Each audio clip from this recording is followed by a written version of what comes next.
So I saw Ari Aster's second movie, Midsommar, and it was pretty damn good. This is a film I've been excited for a very long time, and it did not disappoint. For those of you who don't know, Ari Aster previously directed the movie Hereditary, which kinda struck a chord with filmgoers. It was easily one of the most divisive movies of last year, and personally I really like it, but I feel like it goes a bit off the rails towards the end. Also, Alex Wolff's performance in the movie is kinda bad. But aside from that and one phenomenally stupid character decision, I consider the film to be kind of fantastic. And while there are aspects to the film I think could be improved, it is a very impressive debut and honestly deserves more recognition at award shows, especially for Toni Collette's spectacular performance. So I'm glad to report that Midsommar is an improved movie.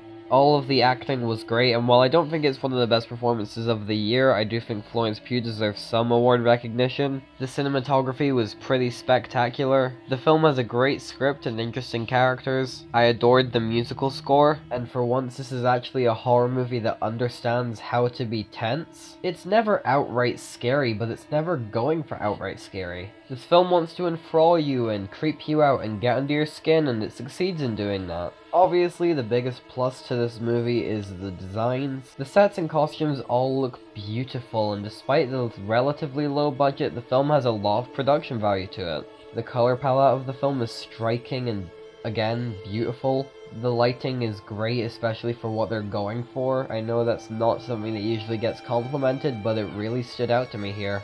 The film is very slow, but it's deliberate and it feels earned. Despite the nearly 2.5 hour runtime, I was never at any point bored. Unfortunately, this movie has drawbacks that stop it from being a great movie. This is one of those horror movies that feels the need to have an awful dream sequence for some reason. As with most awful dream sequences, you can instantly tell it is a dream sequence. The scene also used really bad CGI, because of course it did. Having this scene in the movie just really took away from the film as a whole, and it felt pointless. Some of the decisions made by characters in this film just didn't really make any sense. One of the character conflicts could have been handled a bit better. For most of the movie, the editing is pretty great, but it has my editing pet peeve. Apparently, I'm the only one who hates it when shots are overlapping and fading in and out of each other for no apparent reason. It does not matter if the film is great or atrocious, I just hate it.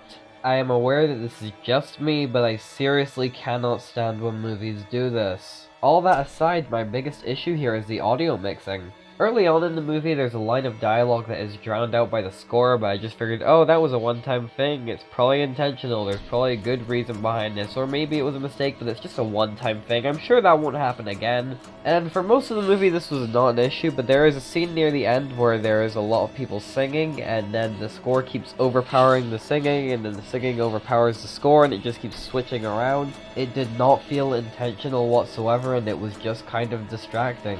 Overall, though, I really like this movie, and I really like the direction Ari Aster's career is taking. One thing I really love about the film that I kind of forgot to mention is how it uses callbacks. There are very obvious callbacks to things that the film has told us already, but the film does not explain it or shove it in your face. This is a movie that respects its audience, which I cannot say for a lot of other films out right now. Overall, though, I would definitely recommend you check out this movie. This is a film I'm aware a lot of people are going to hate, but personally I think it's definitely worth seeing, if not just to get an opinion on it, but mainly to enjoy it, and hopefully you enjoy it as much as I did, if not more. I definitely preferred Midsommar to Hereditary, but I think they're both the same score, so I'll just flash them both up on the screen and say I'm giving Midsommar and Hereditary an 8 out of 10. Before I go for this video, I quickly want to talk about a movie called The Hole in the Ground that I've kept saying I'm gonna make a video on this at some point.